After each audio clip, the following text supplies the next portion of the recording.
right, thank you, Kurt. A familiar face who has fought for consumers' rights for 40 years is retiring from his position with the state. But Glen Loyd is not done working yet. Glen is retiring from the Department of Ag, Trade, and Consumer Protection later this month after quite a career, and you have had a tremendous career being an advocate for consumers. I remember you took on the paper mills up in Green Bay alone, and I mean, you went up against some heavy hitters and you won that.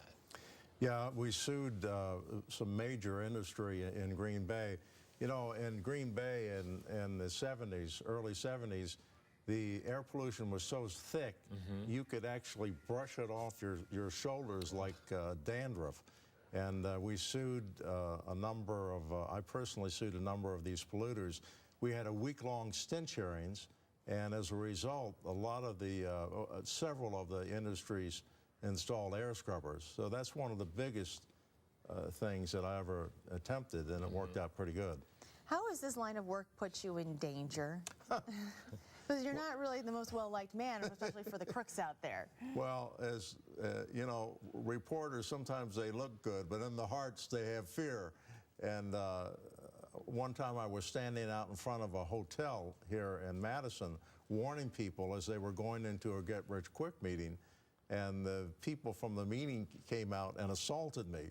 And I wasn't a young man then, I was in my 60s. And another time, this fella, a woman complained that someone stole her dog. We traced the dog to a man who sells dogs for experimental purposes. So we went on his property, and we knew this man was questionable because he had bloodied a news photographer.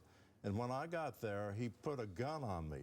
And as I say, reporters are not that brave, and when the whole thing was over, I had to go home and go to bed that day. I was so shook up. I remember that because we were working at Channel 5 in Green Bay then, and it was a crew from WBAY that his sons attacked and sent the reporter and the photographer to the hospital. There was another time in Green Bay when the guy with the grapefruit. He was selling grapefruit out of his car, and they were all moldy, and you went up and said, "No, hey, you know, that stuff's moldy." And he takes his knife and says, "No, that's good. That they make penicillin out of that mold." And he starts to eat some of that on the air on camera. He had his knife out. Yeah. And I'm looking at that knife, and he's mad at me. So there's been a lot of interesting situations over the years. And you're going to be maintaining your blog. I mean, you're not completely... No, I'm publishing my Glen Loyd's blog. It's the latest consumer protection news and ripoffs. That'll be out every week, and hopefully I'll be making some TV appearances too, warning people about scams. You really have to be proud of your career, Glen. I mean, you're an advocate up in Green Bay. You were in big-time TV in Dallas doing this. You're probably the most recognizable state employee in Wisconsin because of what you've done and your appearances and how you've helped people by yourself. Well, thank you for saying that.